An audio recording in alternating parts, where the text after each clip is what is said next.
قل يا عبادي الذين أسرفوا على أنفسهم لا تقنطوا من رحمة الله. بسم الله الرحمن الرحيم. السلام عليكم ورحمة الله وبركاته.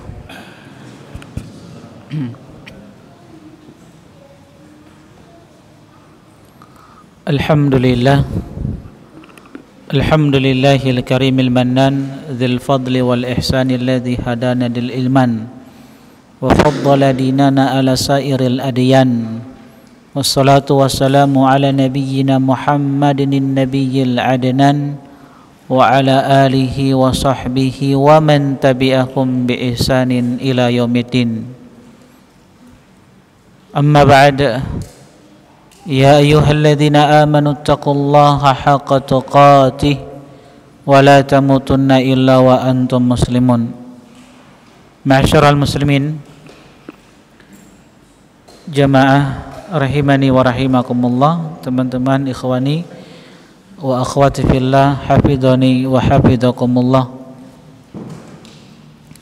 Alhamdulillah, kembali kita bersyukur kepada Allah Subhanahu wa taala dipertemukan di tempat yang sama-sama kita cintai, tempat yang penuh berkah, untuk melanjutkan kajian rutin kita dari pembahasan kitab Al-Jadid fi syarhi kitab Tauhid.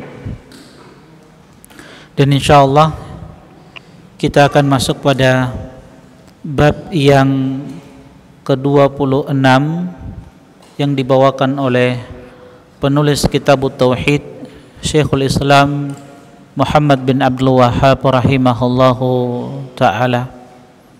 Alhamdulillah, kita masih diberikan kekuatan oleh Allah Subhanahu wa ta'ala untuk semangat di dalam belajar, di dalam menuntut ilmu, di dalam memahami sunnah-sunnah Nabi sallallahu alaihi wasallam. Namun sekali lagi saya ingatkan, sangat disayangkan, kajian kita ini sudah di bab yang ke-26. Namun kebanyakan dari kita belum ada yang beli bukunya. Saya ingin betul-betul kita belajar, karena ini majelis ta'lim. Betul-betul kita ingin memahami setiap dalil yang disampaikan dari Al-Quran dan sunnah-sunnah Nabi sallallahu alaihi wasallam. Ini bukan sekedar ceramah, duduk dengarkan retorikanya Ustadz, tapi bagaimana betul-betul kita memahami dalil-dalil yang berkaitan dengan at-tauhid, penyembahan kita kepada Allah Subhanahu wa ta'ala. Yang hadir paling cuma 2 orang yang bawa bukunya, 3-4 orang saja. Allah musta'an. Sering saya ingatkan, sepertinya durasi kajian harus dikurangi. Karena kalau sering kajian antum bosan, ya. Jadi mungkin kita bisa jadwalkan dalam sebulan itu bisa 2 kali saja kajian Al-Jadid. Nanti kita akan pertimbangkan lagi insyaallah.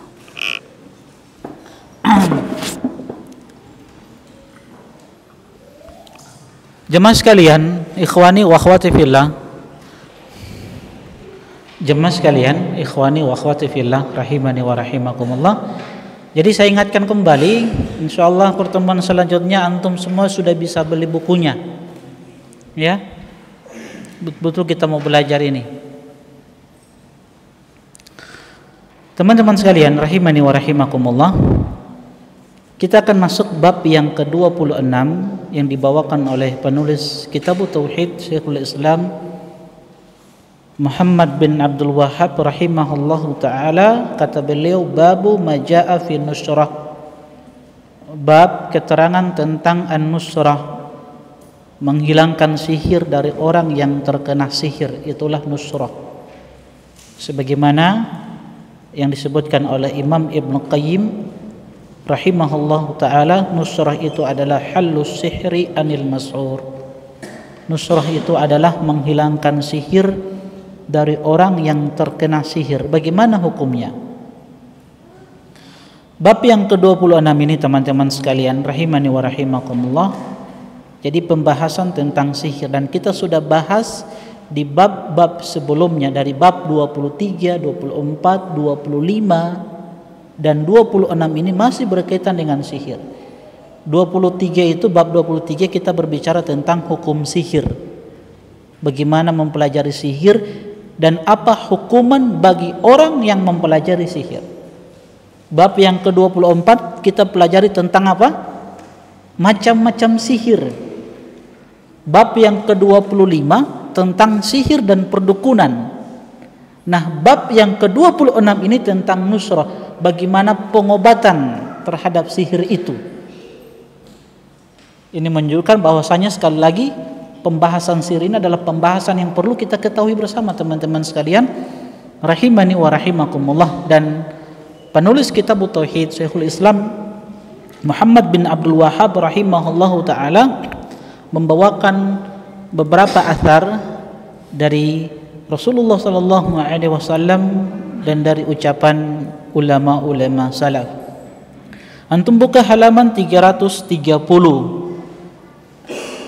Dalil yang pertama yang dibawakan oleh penulis kitab Tauhid Syekhul Islam Muhammad bin Abdul Wahhab rahimahullahu taala dari sahabat Jabir bin Abdullah radhiyallahu taala anhu. Dan Jabir bin Abdullah kita tahu bersama adalah seorang sahabat dari beberapa sahabat yang banyak meriwayatkan hadis-hadis Nabi sallallahu alaihi wasallam. Dan beliau Jabir bin Abdullah adalah sahabat yang berada di urutan ke-6 setelah sahabat Abu Hurairah, Ibnu Umar, Anas bin Malik, Aisyah radhiyallahu taala anha, Ibnu Abbas radhiyallahu taala anhuma yang meriwayatkan hadis-hadis Nabi sallallahu alaihi wasallam. Jabir bin Abdullah. Jadi beliau dan bapaknya adalah sahabat Nabi sallallahu alaihi wasallam.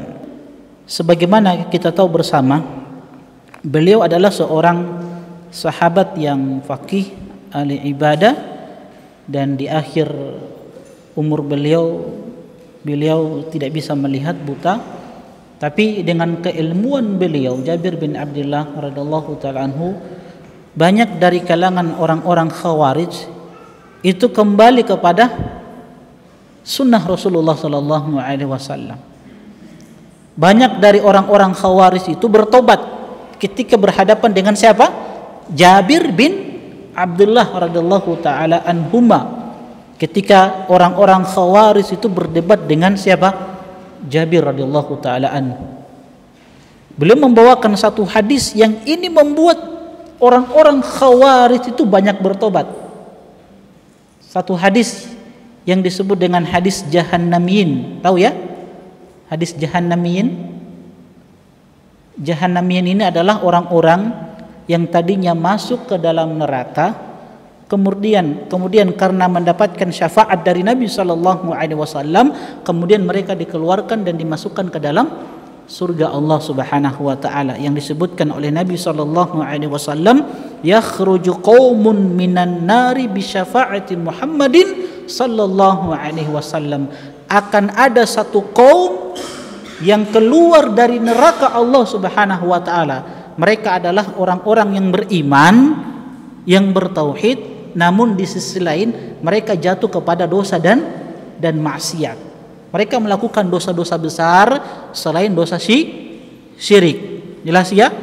Tapi karena mereka orang-orang yang bertauhid, masih ada keimanan di dalam hati mereka, lantas mereka mendapatkan syafaat dari Nabi sallallahu alaihi wasallam. Karena semangat mereka di dalam mempelajari sunnah-sunnah Nabi sallallahu alaihi wasallam. Ya namanya manusia biasa, kadang jatuh kepada kesalahan, jatuh kepada dosa dan maksiat. Terkhusus bahaya lisan, yang kadang ada orang-orang yang belajar ngaji tapi tidak bisa menahan lisannya. Yang dengan lisan itu bahaya lisan, dengan kalimat ucapan yang dikeluarkan yang dia tidak pikirkan, lantas itulah yang menyeret dia ke dalam neraka. Yang kata Nabi sallallahu alaihi wasallam, innal abda la yatakallamu bil kalimah min sakhatillah la yulkilah balan.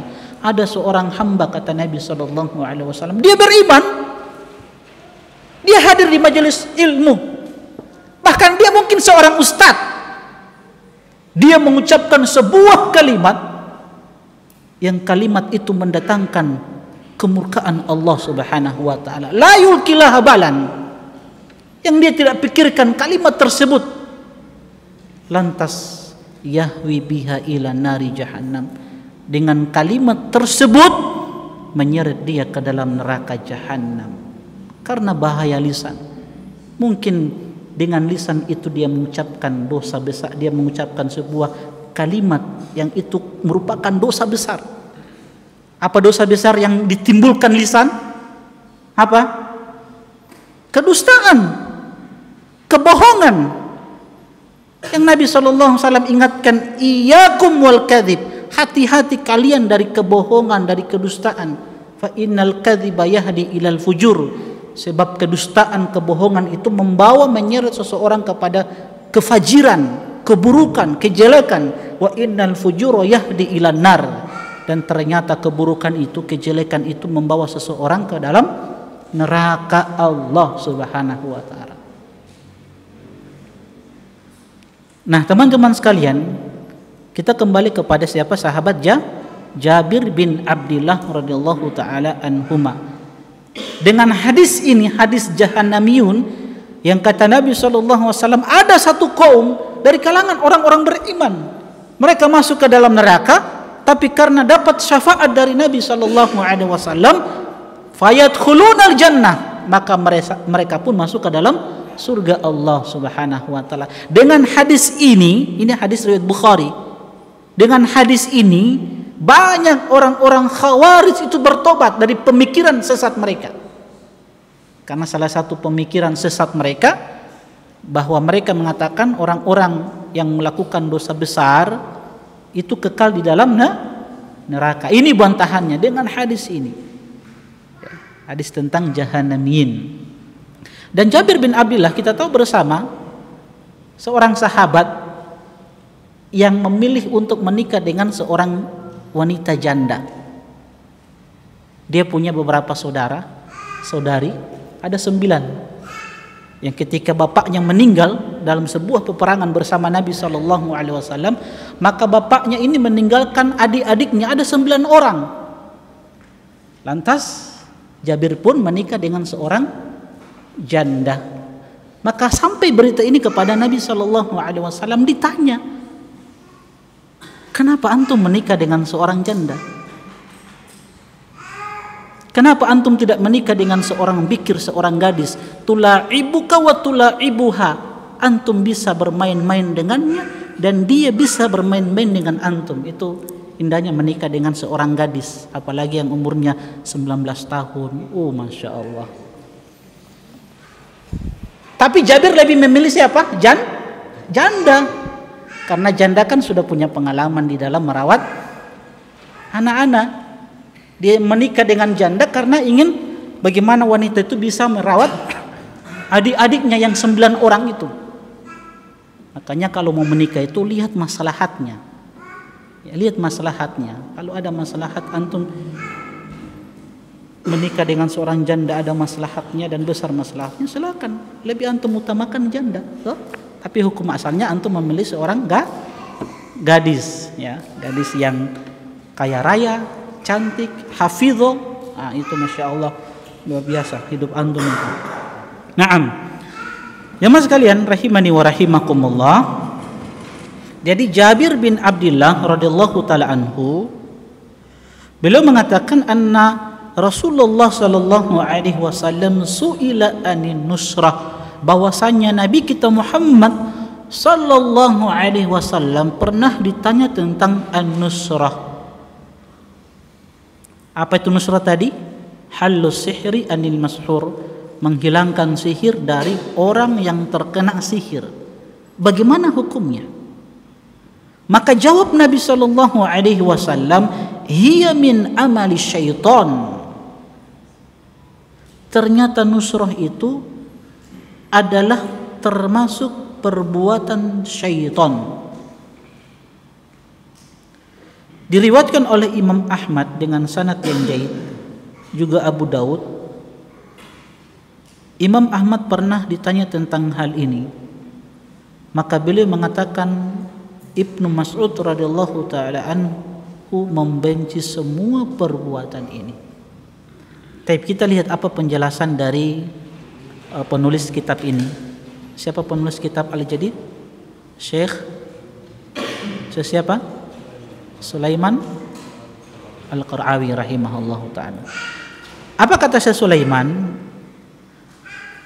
Karena menghilangkan sihir dengan sihir merupakan perbuatan masyarakat jahiliyah, dan para sahabat tidak menginginkan kejahiliahan dan tidak juga perbuatan-perbuatan jahiliyah, maka mereka pun bertanya kepada Nabi sallallahu alaihi wasallam tentang hukum melakukan an-nusrah yang dikenal dalam masyarakat jahiliyah.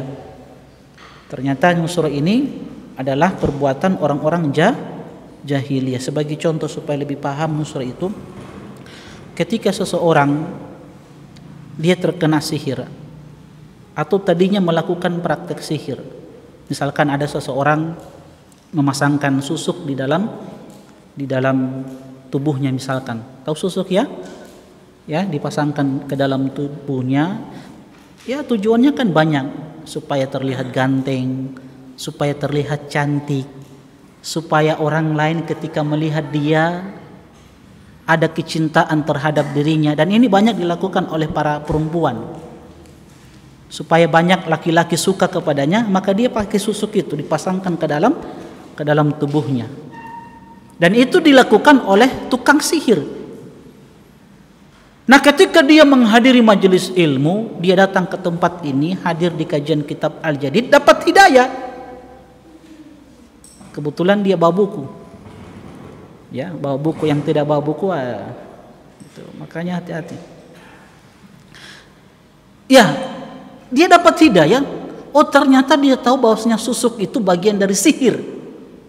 Karena Nabi SAW mengatakan inna ruqa wat tamaim wat tilawa syirkun. Sesungguhnya ruqa, jampi-jampi, tamaim, apalagi jimat-jimat, wat tiwala itu yang tadi susuk. Ya, pelet supaya orang lihat cantik, orang sayangi, orang cintai. Nabi SAW katakan syirkun, itu termasuk kesyirikan kepada Allah Subhanahu wa ta'ala. Akhirnya dia bertobat. Dia takut dengan hadis Nabi SAW, sebab orang yang melakukan kesyirikan itu terhapus semua amal-amal dia. Dia pun takut. Dia datang kepada tukang sihir yang tadinya memasang susuk ke dalam tubuhnya untuk bagaimana susuk itu dikeluarkan. Inilah nusrah Nabi sallallahu alaihi wasallam, mengobati orang yang terkena sihir dengan sihir yang semisal dengannya. Paham ya? Paham? Itu namanya nusrah. Nusrah ini adalah perbuatan yang dilakukan oleh orang-orang jahiliyah dulu. Maka mereka mendatangi Nabi sallallahu alaihi wasallam untuk bertanya tentang nusrah ini. Maka jawab Nabi sallallahu alaihi wasallam, "Hiya min amali syaitan." Nusrah itu termasuk perbuatan syaitan. Dan kita sudah sebutkan bahwa tukang sihir itu kan melakukan praktek sihir itu dengan bantuan siapa? Bantuan syaitan. Dan ada permintaan-permintaan syaitan. Tidak majanan, tidak gratis diberikan bantuannya. Ada ritual-ritual tertentu, ada ibadah-ibadah atau amalan-amalan tertentu yang dilakukan oleh tukang sihir untuk mendekatkan diri kepada syaitan, sehingga mereka memberikan bantuannya. Maka Rasulullah SAW menjawab dengan jawaban memadai yang menjelaskan mana yang boleh dan mana yang haram. Nanti kita akan sebutkan nusrah ini terbagi dua, ya, sebagaimana yang disebutkan oleh Imam Ibnu Qayyim rahimahullahu taala. Ada nusrah yang mamnu'ah, yang dilarang, ada nusrah yang ghairu mamnu'ah, yang tidak terlarang. Ya, nanti kita akan sebutkan, dibawakan oleh penulis kitab Syekh Sulaiman Al-Qara'awi rahimahullahu taala. Jadi Nabi SAW menjelaskan mana yang boleh, mana yang tidak boleh, yang haram. Dengan sabda beliau, hiya min amali syaitan, itu termasuk perbuatan syaitan. Dan suatu yang diketahui bahwa syaitan itu hanya menyuruh kepada perbuatan yang keji dan mungkar. Karena ketika syaitan itu membantu manusia, itu tidak serta-merta tadi kita sebutkan dia bantu secara gratis. Dan ketika dia membantu itu, dia tidak inginkan antum itu bisa melakukan ketaatan yang mendekatkan diri kepada Allah sehingga Allah ridhoi antum, tidak. Karena memang syaitan itu memerintahkan kepada perbuatan keji dan mungkar. Asyaitanu ya'idukumul faqra wa ya'murukum bil fahsya, kata Allah. Syaitan itu selalu menakut-nakuti antum dengan kefakiran, dengan kemiskinan. Jadi itu syaitan selalu menakut-nakuti kita dengan apa? Kefakiran, kemiskinan. Anak tidak mau menikah, tunda dulu menikah, belum ada pekerjaan. Nanti kalau mau menikah kasih makan apa anak dengan istri. Tuh. Nah, itu bisikan syaitan seperti itu. Anak tidak mau poligami kalau istri dua, baru kasih makan apa istri-istri. Nah, itu perbuatan syaitan, dia menakut-nakuti antum. Padahal masalah rizki itu kan sesuatu yang sudah ditetapkan oleh Allah Subhanahu wa taala. Rizki itu sesuatu yang perkara yang telah ditetapkan oleh Allah. Jadi setiap dari kita sudah ada jaminan dari Allah tentang masalah rizki. Jadi ketika antum menikah, istri antum itu membawa rizkinya. Kenapa antum takut? Jelas. Jadi semakin banyak istri, semakin banyak rizki.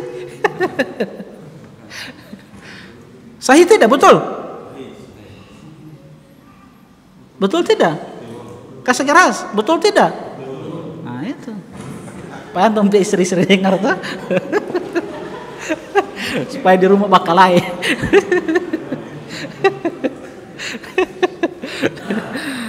Iya, syaitan ya'idukumul faqra, kata Allah. Syaitan itu menakut-nakuti antum untuk fakir, untuk miskin, takut bersedekah, takut berbagi dengan orang lain, ya.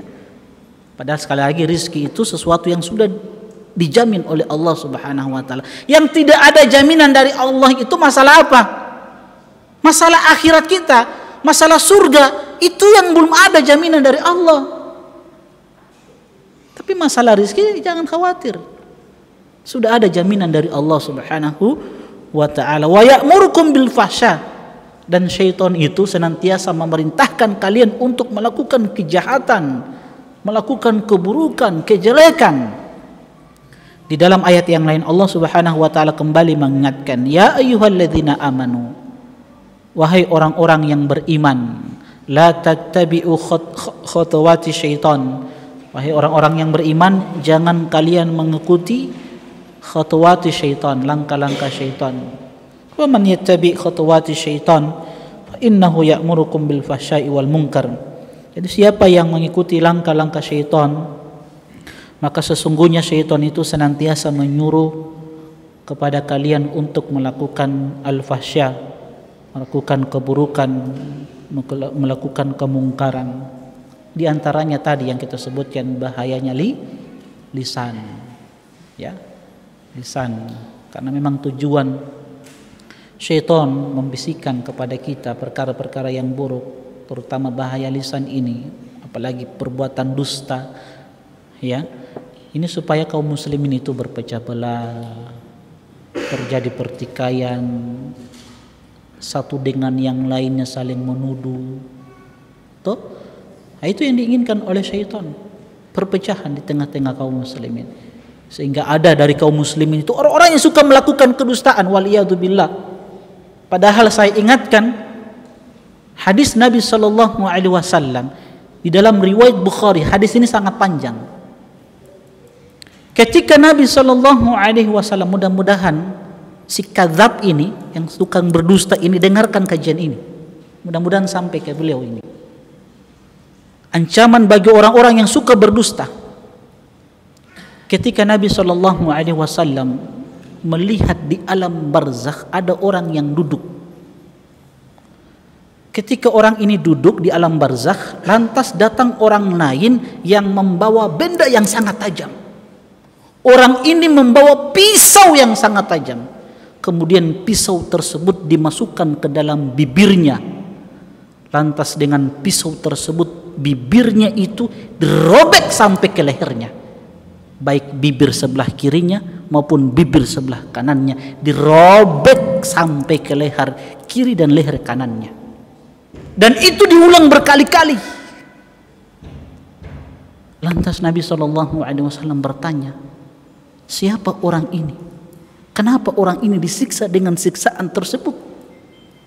Maka dikatakan kepada Nabi SAW, ammal ladzi ra'aitahu, adapun yang engkau lihat wahai Muhammad sallallahu alaihi wasallam, yang bibirnya itu dirobek dengan benda yang sangat tajam, fakadzabun yuhadditsu bil kadziba, orang ini ternyata pendusta.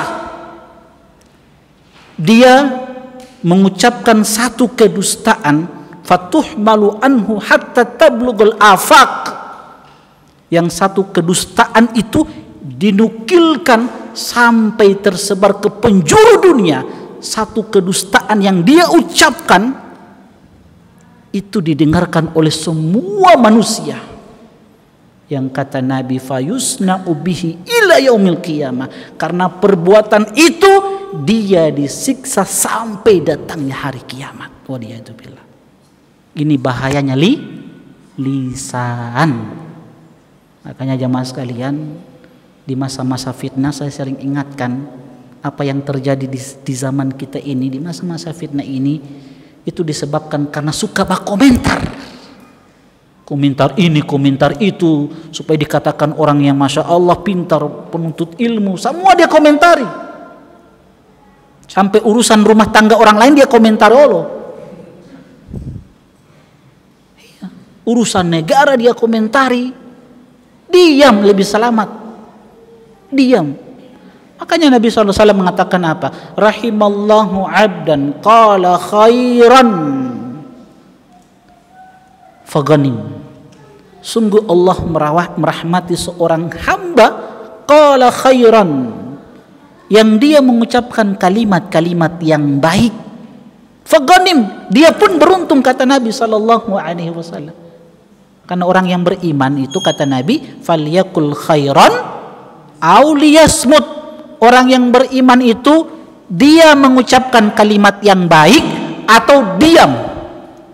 Kalau tidak bisa memberikan manfaat untuk orang lain, diam saja. Faghanim, dia akan beruntung, kata Nabi sallallahu alaihi wasallam. Au sakata an su'in fasalim. Allah itu merahmati seorang hamba yang dia diam dari sebuah keburukan, tidak mau mengomentari ini berita itu, diam. Maka kata Nabi sallallahu alaihi wasallam, fasalim, dia pun selamat dari keburukan tersebut. Intinya tahan lisan. Tahan lisan. Lisan ini berbahaya, teman-teman sekalian. Rahimani wa rahimakumullah. Jadi syaitan itu memerintahkan kepada perbuatan keji dan mungkar. Sedangkan yang bukan termasuk perbuatan syaitan seperti ruqyah, permohonan perlindungan kepada Allah Subhanahu wa taala yang disyariatkan, dan pengobatan yang diperbolehkan. Ini nusrah yang diperbolehkan. Nanti akan kita bawakan ucapan Imam Ibnu Qayyim rahimahullahu taala. Maka hadis ini tidak melarangnya. Ya, sekali lagi tulis, nusrah itu ada yang mamnu'ah, ada yang dilarang, dan ada yang jaizah, yang diperbolehkan. Baik. Apa faedah yang bisa kita petik? Pertama, diharamkannya nusrah, menghilangkan sihir dari orang yang terkena sihir, ya, dengan perbuatan sihir yang semisalnya, sebagai contoh yang kita sudah sebutkan. Kedua, dan yang diharamkan adalah yang dilakukan dengan sarana-sarana kesyirikan atau sihir. Sedangkan yang dilakukan dengan ruqyah, permohonan perlindungan kepada Allah yang syar'i dan doa-doa yang mubah, maka ini diperbolehkan. Kedua, bahwasanya semua perbuatan-perbuatan syaitan itu diharamkan. Semua perbuatan-perbuatan syaitan itu diharamkan. Makanya di ayat tadi yang kita sebutkan, Allah mengatakan apa? La tattabi'u khatawati syaitan. Jangan kalian mengikuti langkah-langkah syaitan, sebab yang mengikuti langkah-langkah syaitan maka dia akan terjerumus kepada kemungkaran. Taib, kita masuk pada dalil yang kedua. Kita azan dulu ya. Wassallallahu nabiyana Muhammad wa ala alihi washabihi ajmain.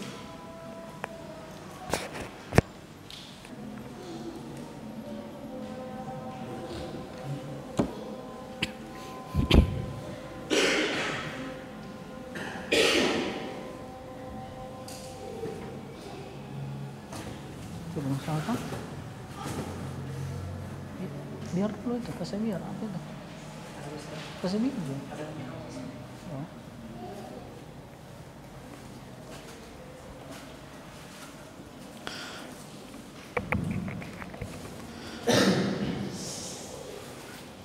Jemaah sekalian, ikhwani wa akhwati fillah, hafizani wa hafizakumullah. Kita masuk dalil yang kedua di halaman 333. Dalil yang dibawakan oleh penulis kitab Syekhul Islam Muhammad bin Abdul Wahhab rahimahullahu taala berkaitan dengan nusrah. Dalam Sahih Al-Bukhari dari Qatadah rahimahullahu taala. Siapa Qatadah? Lihat catatan kaki yang dibawakan oleh Syekh Sulaiman Al-Qurawi rahimahullahu taala.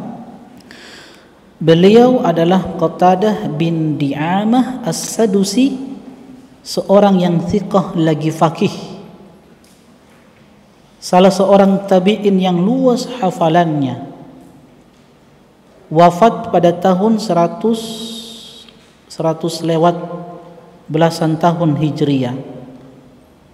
Jadi beliau rahimahullahu ta'ala seorang yang dilahirkan pada tahun 60 Hijriyah.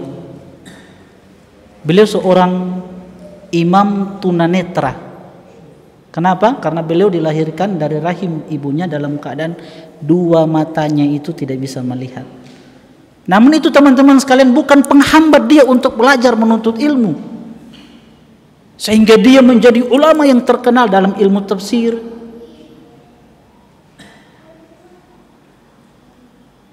Beliau seorang alim yang banyak dipuji oleh para ulama semasa beliau, di antaranya Sayyid Al-Musayyib rahimahullahu taala.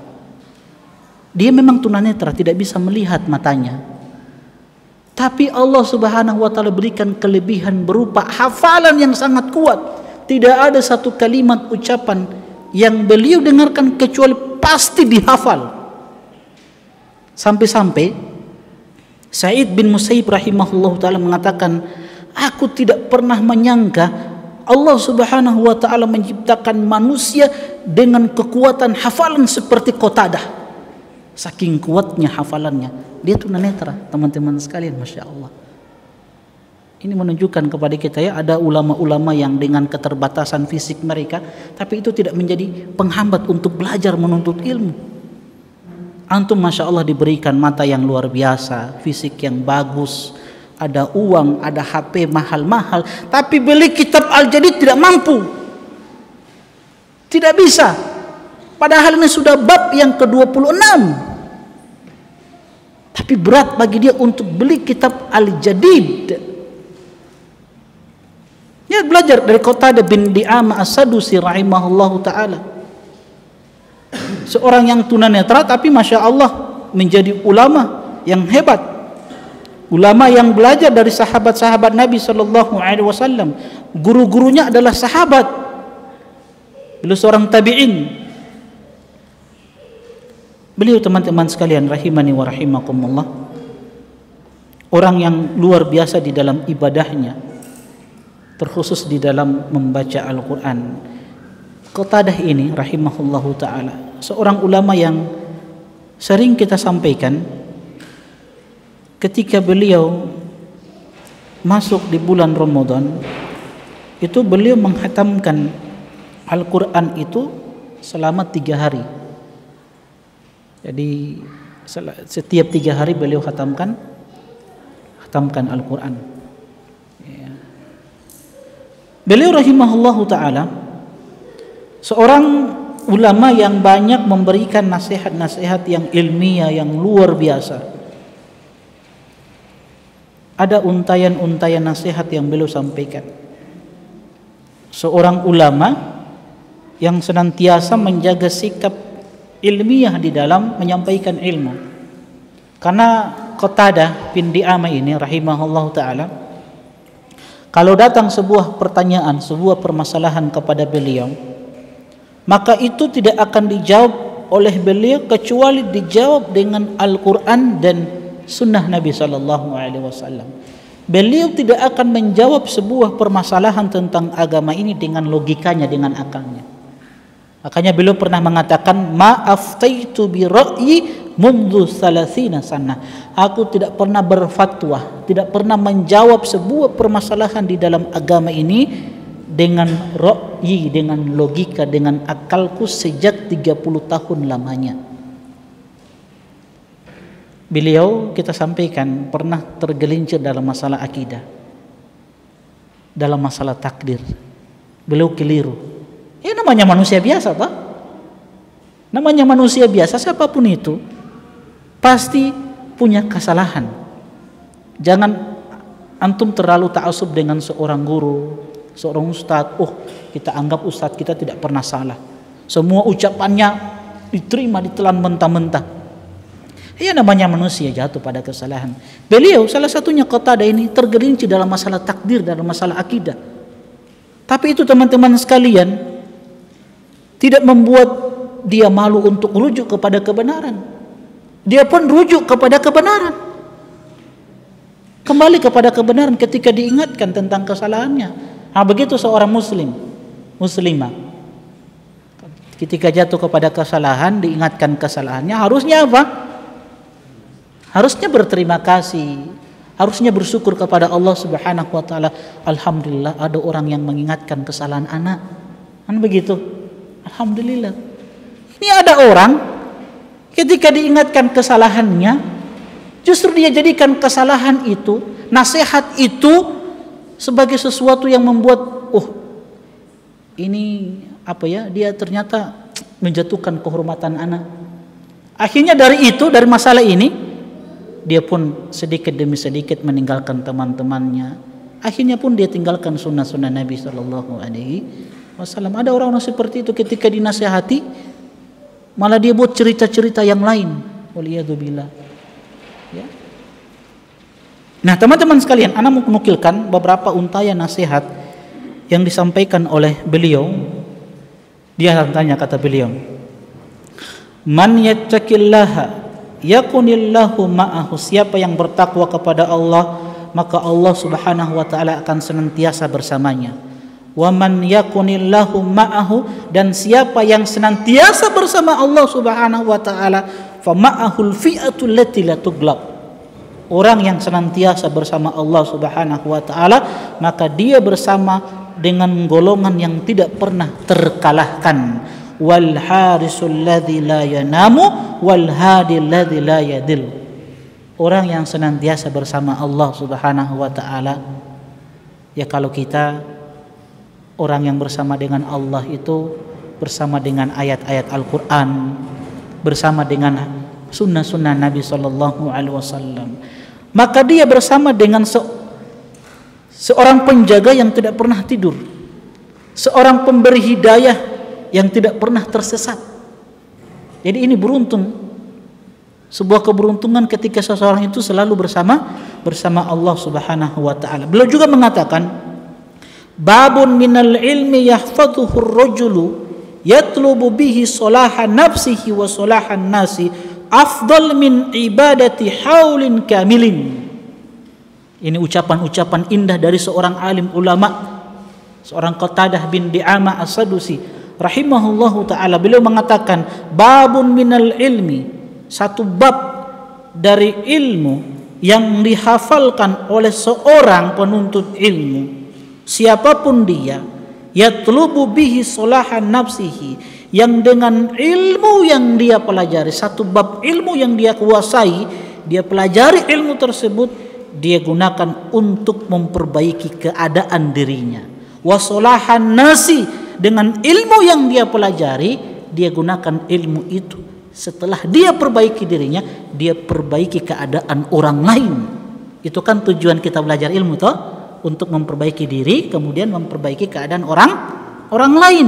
Lihat apa kata beliau, kalau tujuannya seperti itu, orang datang di majelis ilmu tujuannya belajar untuk memperbaiki diri dan memperbaiki orang lain, kata beliau afdal min ibadati haulin kamil, itu lebih utama, lebih mulia daripada ibadah selama setahun penuh. Luar biasa, menuntut ilmu itu luar biasa teman-teman sekalian. Sering saya sampaikan toh, jangan pernah merasa bosan, jangan pernah merasa malas untuk menghadiri majelis ilmu. Terkadang alhamdulillah kita ini Gorontalo ini sering saya sampaikan, dalam sepekan itu banyak majelis ilmu, banyak kajian-kajian yang disampaikan oleh ustadz-ustadz kita, guru-guru kita toh. Nah, terkadang nikmat ini kita lalaikan, kadang kita remehkan. Buktinya apa? Sebagai contoh kecil, tadi saya datang, belum ada orang di sini kecuali cuma 1-2 orang saja. Iya, itu menunjukkan tidak ada pengagungan terhadap ilmu. Ya, antum belum merasakan bagaimana mahalnya ilmu itu di kampung-kampung, di desa-desa. Kasihan orang-orang yang baru belajar ilmu, dorang itu butuh sekali dengan seorang ustadz. Ya, tapi mau apa dikata juga. Ya cuman kalau sobanya majelis ilmu, ya sudah seperti itu. Kadang kita mau pandang enteng, kita mau remehkan. Kitab tauhid itu terus yang dibahas. Banyak seperti itu. Kata beliau, "Lau kana yaktafi minal ilmi bi syai'in." Kalau ada seseorang yang merasa cukup dengan ilmu yang dia miliki, lihat kata beliau, "Laktafa Musa bima indahu." Maka tentu Musa alaihissalam akan merasa cukup dengan ilmu yang dia miliki. Tapi kata beliau, "Walakinnahu talaba ziyadah." Tapi Musa alaihissalam terus dan terus mencari ilmu, menambah ilmunya. Nabi kita Muhammad sallallahu alaihi wasallam sebagai panutan di dalam kehidupan kita, "Rabbi zidni ilma." Beliau senantiasa mengatakan, "Rabbi zidni ilma." Ya Allah, tambahkanlah ilmu kepadaku. Itu Nabi kita Muhammad sallallahu alaihi wasallam. Kalau seperti itu keadaan para nabi, mereka tidak pernah puas dengan ilmu yang mereka miliki. Orang-orang yang telah dimuliakan oleh Allah, orang-orang yang telah mendapatkan jaminan surga dari Allah Subhanahu wa taala. Maka kita lebih pantas untuk bersemangat di dalam mencari ilmu. Harusnya seperti itu. Kalau pekan depan antum bawa buku, tidak ada seperti ini omongan saya. Toh paling kita bahas masalah-masalah yang masalah-masalah yang menyenangkan hati. Toh ya mudah-mudahan kena di hati ini. Ya, mudah-mudahan pekan depan semuanya sudah punya buku. Kalau pekan depan lagi belum ada yang bawa buku, pokoknya saya mau kumpulkan ucapan-ucapan para ulama. Ya, baru saya mau berikan sama antum. Ini juga pelajaran untuk saya, untuk antum semua. Supaya betul-betul kita belajar, ya, belajar. Supaya kalau kita tauhid yang kita belajar ini, yang kita pelajari saat ini, kitab Al-Jadid ini, kalau kita selesai darinya, kan antum bisa, saya sering sampaikan, antum bisa ajarkan sama istri toh, sama anak-anak antum, sama teman-teman antum. Kan tidak harus di majelis ilmu seperti ini, harus live seperti ini, kan tidak harus. Antum buka halako-halako kecil dengan teman-teman 1, 2 orang, 3 orang. Yuk, orang belajar sama-sama kitab Al-Jadid sambil murojaah kembali. Kan begitu. Atau minimal kalau ada orang awam bertanya sama antum, Apalagi dengan penampilan antum yang jenggotan, cingkrang. Orang sudah bilang antum ustadz itu. Ustadz. Biar antum ingkari, anak bukan ustadz. Orang awam bilang ustadz antum. Ya kecuali antum cukur jenggot. Kan begitu. Nah kalau ditanya sama antum satu permasalahan yang berkaitan dengan akidah, apa antum mau jawab? Ini akidah. Masih banyak sebenarnya. Baik, saya cukupkan saja. Ini sudah cukup.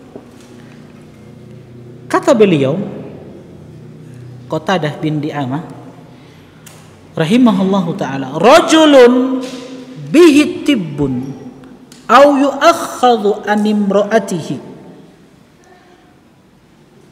ayuhallu anhu au yunasharu. Jadi kata beliau, aku pernah bertanya kepada Ibnul Musayyab rahimahullahu ta'ala tentang seorang laki-laki yang terkena sihir. Rajulun bihi tibbun itu orang yang kena sihir. Atau seseorang yang dipisahkan dari istrinya. Kan ada suami istri, kalau dia berpisah, kalau jauh dengan suaminya atau jauh dengan istrinya, dia itu rindu, kangen, tuh cinta mati sama istrinya. Tapi ketika bertemu, ya di rumah dengan istrinya, tiba-tiba ada kemarahan, benci sama istri, tidak suka istri, tidak suka suami, benci sama suami. Tapi kalau berpisah lagi, suami pergi, jauh mereka, ada kecintaan, kangen. Dia katakan, Umi rindu sama Abi. Oh Masya Allah. Abi pulang, Umi marah-marah lagi. Ini yang dimaksudkan, ya, kena sihir seperti ini ada. Itu pengaruh sihir. Pengaruh sihir itu. Kalau antum pisah, antum keluar dari rumah, tiba-tiba, kenapa ana rindu sama istri? Tapi kalau kembali ke rumah lihat istri marah-marah. Ada kan seperti itu kan? Nah itu sihir, itu kena sihir antum. Nah, ini yang dibahas. Apakah yang seperti ini diperbolehkan untuk melakukan nusrah terhadap orang yang terkena sihir? Qala, maka dijawab, la ba'sa bihi, tidak mengapa hal itu dilakukan. Innama yuriduna bihil islah, karena sesungguhnya yang mereka inginkan adalah melakukan perbaikan. Ya, fa amma ma yanfa'u falam yunha anhu, sesuatu yang bermanfaat maka tidak dilarang. Jelas? Nah, kita lihat, kita sambung, kita cocokkan dengan dalil selanjutnya. Diriwayatkan dari Al Hasan Al Basri. Dan kita akan lihat dari apa yang dibawakan oleh Al Hasan Al Basri. Beliau mengatakan, la yahullu sihra illa sahir, tidaklah menghilangkan sihir kecuali tukang sihir. Jadi riwayat-riwayat yang tadi yang kita bacakan seakan-akan ada kontradiksi, toh? Yang tadinya membolehkan, yang satunya melarang, toh? Nah ini yang dijawab oleh siapa? Imam Ibnu Qayyim rahimahullahu ta'ala. Lihat di halaman tadi 335. Imam Ibnu Qayyim berkata, nusrah itu adalah halus sihri anil mashur. Halus sihri anil mashur, ya, menghilangkan sihir dari orang yang terkena sihir. Wahiyya nau'ani, dan nusrah itu ada dua macam, dua jenis. Jadi sebenarnya tidak bertentangan ucapan satu dengan ucapan yang lainnya, ya, tidak bertentangan. Ini dijawab oleh Imam Ibnu Qayyim. Beliau mengatakan dua macam, dua jenis nusrah itu. Pertama, menghilangkan sihir dengan sihir yang serupa, dan inilah yang termasuk perbuatan syaitan, dan inilah makna perkataan Imam Al Hasan Al Basri yang tadi. Tidaklah seseorang menghilangkan sihir kecuali pasti dia itu tukang sihir. Dia gunakan dengan cara-cara apa? Cara-cara yang diharamkan oleh Allah dengan bantuan syaitan. Ini yang diharamkan oleh Nabi kita Muhammad sallallahu alaihi wasallam. Jelas ya? Hal itu karena yang melakukan nusrah dan yang dilakukan nusrah untuknya mendekatkan diri kepada syaitan dengan apa-apa yang dicintai oleh syaitan, sehingga syaitan akan menghilangkan sihir dari orang yang terkena sihir. Contoh, mungkin pernah sampaikan tentang istrinya Abdullah bin Mas'ud, Zainab. Zainab kan pernah mengatakan kepada Ibnu Mas'ud, dulu aku pernah terkena penyakit di mataku. Lantas aku pun pergi kepada seorang Yahudi, dia sembuhkan penyakitku. Ibnu Mas'ud mengatakan itu perbuatan syaitan. Yang membuat matamu itu sakit itu perbuatan syaitan. Sedangkan Yahudi itu melakukan perbuatannya itu dengan syaitan, dengan bantuan syaitan. Makanya hilang penyakit itu. Jelas ya? Paham? Ini nusrah yang diharamkan. Paham antum? Paham ya? Yang kedua, nusrah menghilangkan sihir dari orang yang terkena sihir dengan ruqyah, dengan isti'adzah, permohonan perlindungan kepada Allah Subhanahu wa taala, dengan pengobatan dan doa-doa yang diperbolehkan, doa-doa yang mubah, doa-doa yang bersumber dari Nabi sallallahu alaihi wasallam. Kita sudah bahas ini. Ruqyah, kita bacakan ayat-ayat kursi, kita bacakan ayat-ayat dari Al-Qur'an, ayat kursi, ya. Kemudian kita bacakan juga doa dari Nabi sallallahu alaihi wasallam. Kan banyak doa yang diajarkan oleh Nabi yang kita sudah sebutkan. Atau doa yang dibaca oleh Jibril alaihissalam ketika meruqyah siapa? Rasulullah sallallahu alaihi wasallam. Ini yang diperbolehkan, nusrah yang diperbolehkan. Atau dengan cara hal-hal yang diperbolehkan yang itu sudah mujarrab. Contoh, tadi kita bawakan seorang suami atau istri yang dia kena sihir, yang tidak bisa melakukan hubungan suami istri. Kan ada juga seperti itu, seorang laki-laki yang dia datangi istrinya tapi dia tidak mampu untuk melakukan hubungan suami istri. Nah, itu dia kena sihir. Atau tadi kalau ketemu istri, ketemu suami, ya bawaannya marah-marah. Suami kuat marah-marah, istri kuat marah-marah. Jadi kalau antum pulang ke rumah, istri kuat marah-marah, ruqyah dia. Iya, serius. Kalau tidak ada sebab-sebab yang menjadikan dia marah, antum ruqyah saja. Antum ambil air, ruqyah dia. Ya?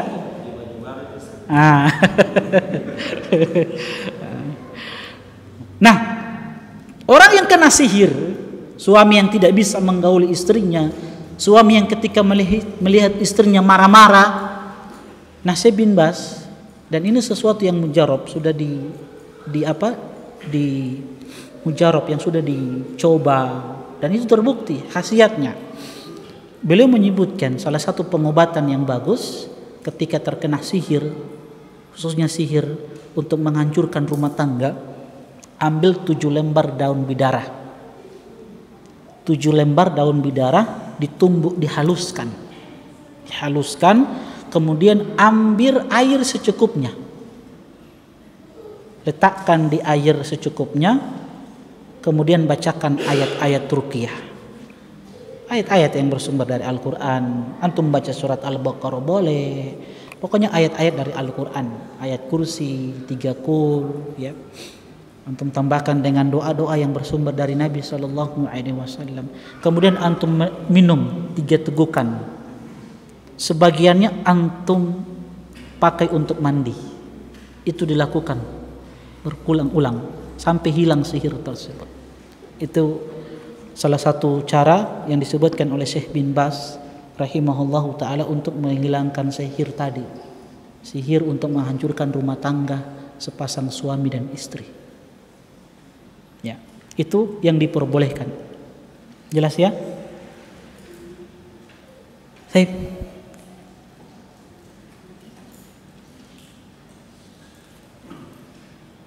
Alhamdulillah selesai. Halaman selanjutnya bab 27. Ya. Intinya teman-teman sekalian, selain doa-doa tadi atau cara-cara yang disebutkan oleh para ulama, kita perkuat diri kita dengan apa? Dengan zikir kita kepada Allah Subhanahu wa taala. Contoh tadi susuk yang kita sampaikan toh. Nah, bagaimana solusinya Ustaz? Susuk yang sudah dipasangkan dalam tubuh kita. Nah, kita mau bertobat. Bagaimana langkah-langkah yang kita lakukan? Pertama, bertobat kepada Allah Subhanahu wa taala. Bertobat dengan taubatan nasuha. Kemudian perbaiki diri dengan apa? Dengan belajar kitab tauhid. Kuatkan tauhid. Ketergantungan hati kita kepada Allah Subhanahu wa taala. Perbanyak istighfar kita kepada Allah Subhanahu wa taala. Banyak membaca Al-Qur'an. Ini langkah-langkah yang dilakukan. Perbanyak amalan soleh. Kemudian dikeluarkan benda tersebut. Keluarkan saja. Kalau antum mampu untuk keluarkan benda itu dari dalam tubuh kita. Kalau misalkan susuknya berupa cairan yang mungkin sudah dimasukkan ke dalam tubuh kita, ya sudah. Antum buat tadi. Air bidara tadi 7 lembar bidara hijau. Antum haluskan dia. Kemudian taruh di segelas air. Antum bacakan ayat-ayat ruqyah. Tidak perlu antum undang Pak Imam. Antum sendiri yang baca. Jangan boleh undang Pak Imam. Antum sendiri. Jelas ya? Jadi perkuat tawakal kita, ibadah kita. Tadi kan sudah disebutkan oleh Qatadah, siapa yang senantiasa bersama Allah, maka dia bersama satu golongan yang tidak pernah terkalahkan. Jadi jangan pernah takut dengan yang namanya sihir. Buktinya apa? Salah satu cara untuk mencegah diri kita dari sihir, Nabi katakan makan 7 butir apa? Kurma ajwa. Kita akan terlindungi dari sihir. Alhamdulillah, kurma ajwa ada di Gorontalo.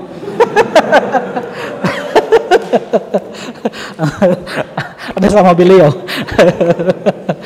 Makan 7 butir kurma ajwa. Kata para ulama, ini menunjukkan bahwasanya sihir itu lemah. Buktinya dengan kurma ajwa, 7 butir kurma ajwa, kita terlindungi dari sihir. Maka jangan takut dengan tukang sihir. Wala yuflihu sahiru haitsu ata, kata Allah. Tukang sihir itu tidak akan pernah menang dari manapun dia datang. Jadi jangan takut dengan tukang sihir. Kasih kuat akidah kita. Perkuat. Takutlah kepada Allah Subhanahu wa taala. Penting kita untuk menjaga tauhid. Tauhid. Memang kita katakan ketika seseorang itu mendatangi tukang sihir, dia sembuh toh? Betul, dia sembuh. Karena itu memang perbuatan syaitan. Sembuh dia. Tapi itu perbuatan yang diharamkan, tidak boleh. Walaupun dia sembuh. Jelas? Walaupun dia sembuh, kita katakan itu perbuatan yang diharamkan, tidak boleh. Mengobati sihir dengan sihir. Ya bertahan. Kalau antum bisa bersabar, bertahan. Makanya Nabi katakan apa? La tusyrik billah. Jangan kalian menyekutukan Allah Subhanahu wa taala walau quti'ta au hurikta, sekalipun tubuh Anda dimutilasi, sekalipun tubuh Anda dibakar, kata Nabi sallallahu alaihi wasallam. Nabi berpesan, la tusyrik billah, jangan sekutukan Allah Subhanahu wa taala. Itu penting yang tauhid. Bahwa memang tauhid ini perkara yang betul-betul harus kita berikan perhatian. Baik, wallahu taala alam. Nanti kita lanjutkan pada pertemuan selanjutnya di bab yang ke-27 ya. Mudah-mudahan bawa buku. Kalau tidak bawa buku saya mau sindir terus ini.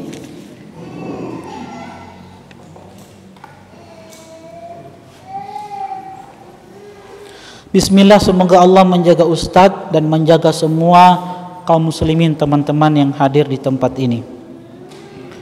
Izin bertanya, bagaimana sikap kita ketika mendapati teman yang sedang mengalami futur dan ketika kita ingatkan dia malah mencari pembenaran?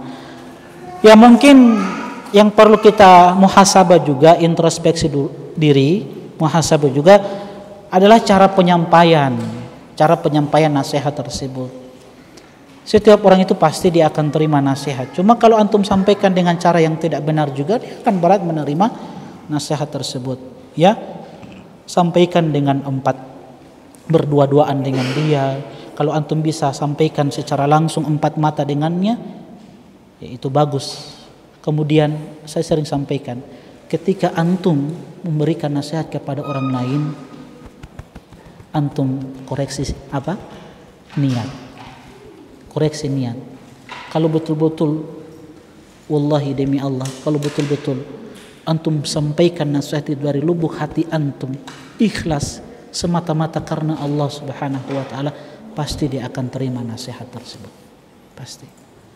Ya kalaupun kita sudah sampaikan dengan cara yang lembut dan dia seperti itu, ya kita katakan taufik hidayah itu di tangan Allah.